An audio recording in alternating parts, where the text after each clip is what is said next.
Добрый день, дорогие друзья! Это «Разговоры о важном» с Тамарой Дельман. Последний в этом календарном году выпуск перед уходом на каникулы. И, конечно же, посвящен он Новому году. Методичка, спущенная сверху, повелевает провести заключительное занятие в первом полугодии, которое должно называться «Новогодние семейные традиции разных народов России». Хорошая тема. Что надо обсуждать? Новый год – праздник всей семьи. Новогодние семейные традиции, новогодние приметы, различные традиции встречи Нового года у разных народов России. Предлагается провести дискуссию, поделить новогодние традиции, которые объединяют все народы нашей страны. Вот тут я призадумалась, потому что когда речь идет о разных традициях встречи Нового года у разных народов, на самом деле, конечно, речь идет о старинных традициях, о тех, которые сегодня уже, где-то, может быть, соблюдаются в чем-то. Но, в общем, в основном это такие этнографические игры, очень симпатичные. Я тоже люблю иногда в них участвовать, или там, чтобы мои ученики в них участвовали, когда одеваются ряжеными, когда каледуют, или еще что-то в этом роде. У меня ощущение, что если говорить о сегодняшних живых работающих традициях, то тогда ученики вообще должны сказать, что это традиция готовить салат оливье и вообще готовить очень много еды, которую невозможно съесть за одну ночь. Это традиция смотреть «Иронию судьбы» и традиция слушать речь президента перед боем курантов. В общем, получается примерно так. И это странные такие традиции, что выросло, то выросло. Но вообще, конечно, если бы я говорила о разных традициях, будь то народов России, хотя мне кажется, что правильнее говорить не только о народах России, а говорить обо всем мире или, по крайней мере, о Евразии. Потому что традиции действительно зимних праздников, они могут называться по-разному. Далеко не всегда это Новый год. Но вот традиции зимних праздников, они на удивление похожи. В разных цивилизациях, в разных культурах, в разные эпохи. В общем, люди делают похожие вещи. И это о чем-то важном, конечно, говорит. Но мы все знаем про римские сатурналии, которые всегда ассоциируются с тем, что там был пир, когда рабы вели себя как господа, а господа им прислуживали. Да, это такое выворачивание мира наизнанку, тоже часто встречающееся. Но вообще-то сатурналии это были еще праздники, когда зажигали очень много светильников. Вот в темноте декабрьской должно быть много света. Когда очень много ели жирного и сладкого, то, что всегда по всему миру происходит. Такое магическое заклинание, чтобы было много еды на весь следующий год. Когда дарили друг другу подарки, это тоже обязательно происходило всегда и везде. И похожие вещи, вот это вот Древний Рим. А, скажем, в Скандинавии, где праздновался Йоль, там тоже ходили из дома в дом и дарили подарки, и зажигали огромное йольское бревно, йольское полено, которое должно было много-много часов гореть. Вот такое большое полено или вообще огонь большой в очаге или в светильниках – это тоже черта самых разных культур, самых разных народов. Сегодня где-то делают шоколадное полено, но это тоже воспоминание вот об этом большом-большом бревне, которое должно давать много света и много тепла. На Руси считалось необходимым есть свинину, а сегодня в очень многих странах едят ветчину. Свинья – животное, которое славится своим плодородием, и вот предполагается, что таким образом тоже магически заклинают природу, богов, чтобы весь год был плодородным. И очень похожие вещи происходят, скажем, практически у всех славянских народов. В составе России, за ее пределами, на Балканах много едят. Готовят специальную еду, готовят кутью, такую сладкую кашу, готовят блины или что-то в этом роде. Понятно почему, потому что блин – это такой знак солнца, конечно же. Тоже дарят подарки, объедаются, зажигают светильники. Это вот все идет из одного народа в другой. И мы можем увидеть похожие вещи у других народов. У марийцев полагается в конце декабря дергать овец за ноги. Понятно, овцы, ясно, что в былые времена были главным богатством. Вот надо как-то так заклинать, чтобы их было много. И с этим связано и то, что марийцы едят баранину в основном на Новый год, на свое празднование Нового года. Это пельмени из баранины, это суп из баранины. Вот опять же, жирный, горячий. Это все новогодняя типичная еда. Ходят на перекресток гадать о будущем. Сомневаюсь, что сегодня много кто ходил. Наверное, раньше ходили. Так же, как ходили в русских деревнях и во многих других. Потому что Новый год – это время, когда закладывается будущая жизнь. У карелов еще в начале 20 века было записано много обычаев, когда некое сверхъестественное существо, сюнду, сходит с неба, и вот в разных местах слушали сюнду, опять же, предсказания на будущий год. В каких местах? Да в тех же, что у всех народов. На перекрестке, в бане, у колодца. Там, где обычно живут духи, где можно узнать будущее и свое, и своей семьи. Можно про это еще очень долго говорить. Отсылаю всех желающих за подробностями к моим лекциям о новогодней елке, о зимних праздниках. Я много об этом всего записала. Общие черты понятны. Это зимние праздники. Я специально говорю зимние праздники. Праздники могут называться по-разному. Это может быть христианское Рождество, это может быть еврейская Ханука, это может быть афроамериканская Кванза, которая, конечно, не так давно придумана.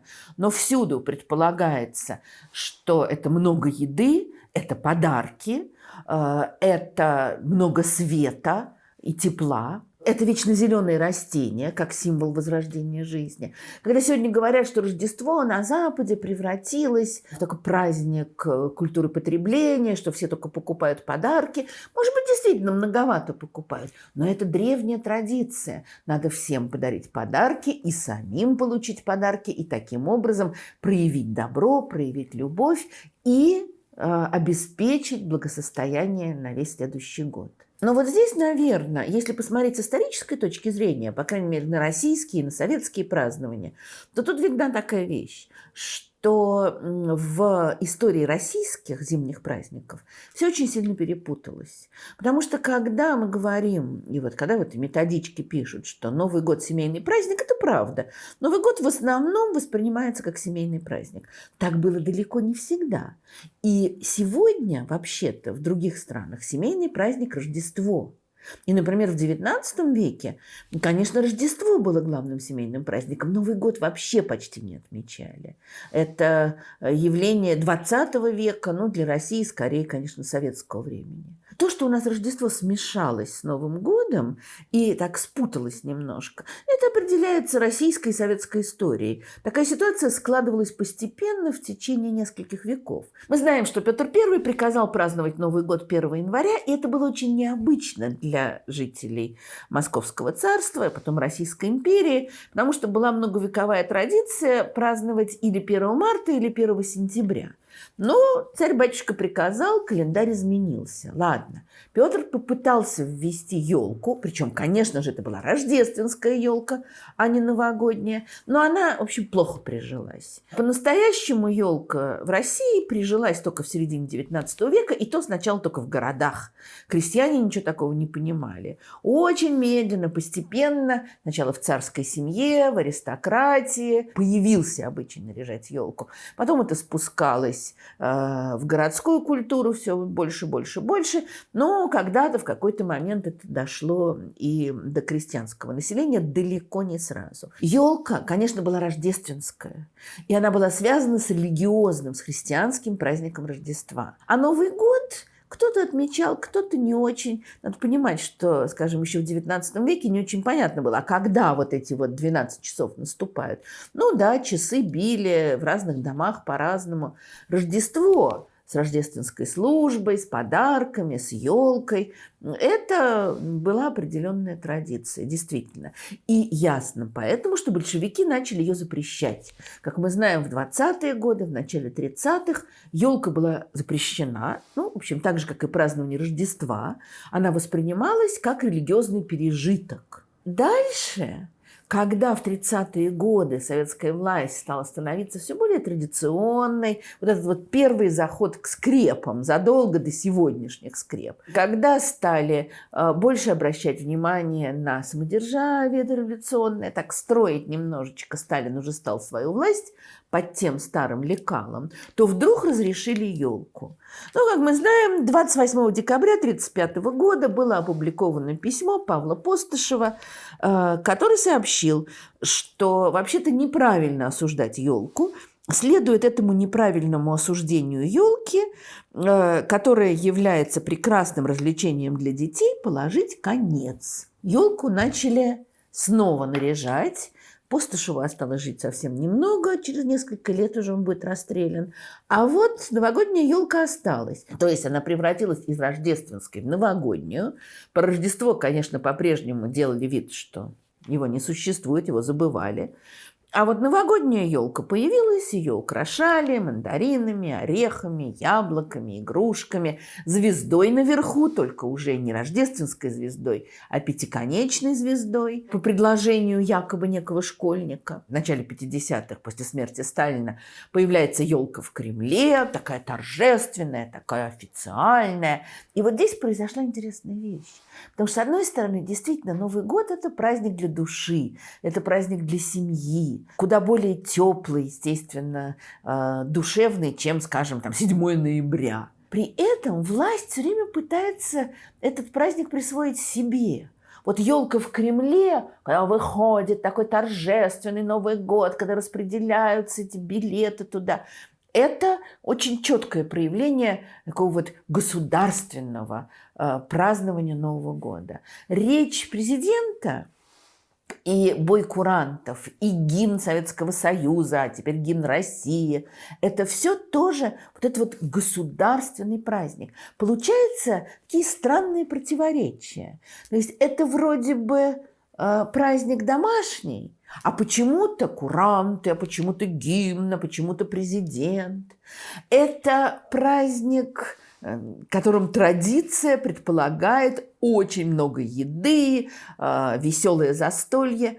Но в России получилось так, что церковь сохранила юлианский календарь, а общество живет по григорианскому, соответственно, у верующих христиан всегда проблема, потому что рождественский пост продолжается до Рождества, а Рождество-то только 7 января. Как объедаться на Новый год, непонятно. Точно так же, как, скажем, есть проблемы в нехристианских частях России, в неправославных частях России. В последнее время в соцсетях Дагестана можно найти очень много высказываний против празднования Нового года, потому что это не мусульманский праздник. Конечно, не мусульманский, но точно так же он и не христианский. Ну, можно сказать, что он языческий, а можно сказать, что он светский, можно сказать, что он всех. Этот праздник. Но вот кто-то пишет в соцсетях: люди, празднующие Новый год, поистине заблудшие. Они находятся в страшном неверии.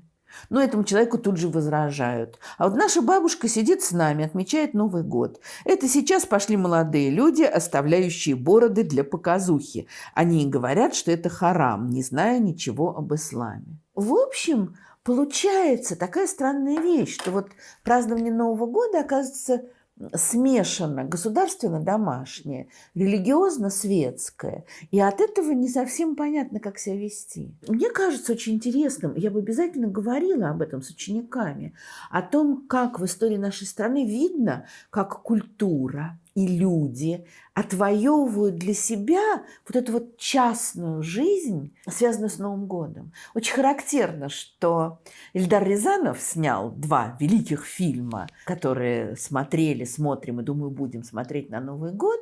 И каждый из них – это такое вот расширение личного пространства. В 1956 году вышла «Карнавальная ночь», которая, конечно, для того времени была абсолютно революционный. Что там происходит? В неком доме культуры готовится празднование Нового года. Это еще не домашнее празднование, это дом культуры. Тут все вместе собрались. Но вопрос уже идет о том, как праздновать. Есть некий бюрократ, товарищ Огурцов, который пытается навязать официальное празднование, речи докладчика о том, есть ли жизнь на Марсе. И есть чудесная, очаровательная Леночка, которую играет молодая Людмила Гурченко, которая все это срывает и превращает это в веселый концерт, в такое вот искрометное выступление молодежи, песни, танцы. И, конечно, для эпохи оттепели это был знаковый фильм именно потому, что он провозглашал право людей на свободу, на веселье, на радость, на неподчинение, в общем, вот этому вот скучному зануде Огурцову. Прошли годы, и в 1975 году Рязанов выпускает «Иронию судьбы», где уже вообще нет даже и Дома культуры. Да? А есть пары, которые остаются дома, которые едят оливье и заливную рыбу, еще что-то традиционно приготовленное, где разворачивается странная, смешная, печальная история. Можно по-разному относиться к «Иронии судьбы», но этот фильм показывает Новый год как частное дело. Это вообще в нашей стране большая редкость, потому что частная жизнь все время должна как-то потесниться и уступить место целям государства, подвигу, всеобщему объединению. А вот Новый год – это возможность просто собраться всем вместе и отпраздновать и пожелать друг другу какие-то хорошие вещи. В 1995 году произошло удивительное событие, наверное, многие его помнят, когда вдруг на телеканале НТВ, который не был еще нынешней помойкой, а был действительно независимым телевидением, и очень многие его смотрели. И вот на канале НТВ в новогоднюю ночь Алла Борисовна Пугачева обратилась ко всем со своим поздравлением. При том, что по всем остальным каналам шло поздравление президента, а вот здесь сидела дивно красивая, молодая Алла Борисовна и говорила следующее. Она предложила попрощаться вместе со Старым годом, попрощаться со своими ошибками, с проблемами. Тут же она говорит, еще неизвестно, какие проблемы несет нам Новый год. Возьмите хорошее с собой, не тащите в Новый год плохое. Дальше она совершенно отходит, она такой интонацией домашней, личной все это говорит и отходит от традиционных радостных слов. Она говорит, времена сейчас нелегкие. Большей частью мы к ним не готовы, и я в том числе. Мы безграмотны в политике, в экономике, и этим многие пользуются. А хотелось бы, чтобы мы стали господами своей жизни. Жизни, основанной не на агрессии, не на войнах, не на нищете, не на безнравственности, а на уюте, комфорте, благополучии в каждой семье. Вот она говорит вообще удивительные вещи, потому что такие слова, как уют, комфорт, благополучие в семье, они обычно ассоциируются с мещанством. Вот в каждой жизни есть место подвигу. А она желает всем спокойного, уютного существования. Она желает, чтобы будни были созидательными, чтобы наши товары были качественными, чтобы дети были здоровы и могли безбоязненно гулять по вечерам. Дальше она говорит, что, конечно, везде на столе есть что выпить и закусить. И приглашает чокнуться шампанским за Новый год, чтобы не чокнуться в Новом году от новых проблем. И, конечно, удивительно, как актуально сегодня звучат эти слова, произнесенные уже несколько десятилетий назад. О том, чтобы Новый год был годом без войны, без агрессии, был годом хорошей, счастливой, уютной жизни. Всей душой хочу присоединиться к этому пожеланию Аллы Борисовны, совершенно не потерявшему своей актуальности. Возвращаясь к уроку, к разговорам о важном, я бы сказала так, что я бы в предновогодний день говорила о том, что Новый год – это праздник для людей, что это праздник действительно нас всех сближающий, а не разделяющий. И то, что у таких разных народов, живущих в нашей стране, такие похожие традиции, это говорит о многом, о том, что мы можем найти общий язык всегда, если будем исходить из любви, согласия, уважения друг к другу. Очень важно, что это праздник частной жизни. И мы совершенно не обязаны отдавать властям его на откуп и превращать его в официальные речи, в обещания, которые все равно не исполняются. А имеет смысл действительно собраться в узком кругу и поговорить о том, что нас сближает. Сегодняшний страшной, тяжелой обстановке человеческие связи – это одна из самых главных вещей, которые у нас остались. И мы, безусловно, должны их беречь. Наверное, если говорить о конкретных традициях, об истории, то можно обратиться к мифам разных народов, можно обратиться к замечательной книге «Славянские древности», такой, в общем, энциклопедии славянских народов, составленной выдающимся фольклористом Никитой Толстым. Можно посмотреть замечательную книгу Елены Владимировны Душечкиной «Русская елка. История, мифология, литература». Но мне кажется, это очень все важно и нужно, и интересно. Но важнее всего именно вот это вот человеческое единение, не грызня, не постоянные упреки, не постоянные призывы к убийственному героизму, а спокойные человеческие отношения и доброта – то, чего нам очень сильно не хватает. Ну и поэтому, завершая в этом году разговоры о важном, я всем желаю счастливого Нового года, спокойного, свободного, мирного, без войны. И очень надеюсь, что хоть что-то из этих пожеланий сбудется. Что ж, удачи вам в разговорах о важном и, конечно, хорошей недели, хороших каникул, хорошего Нового года.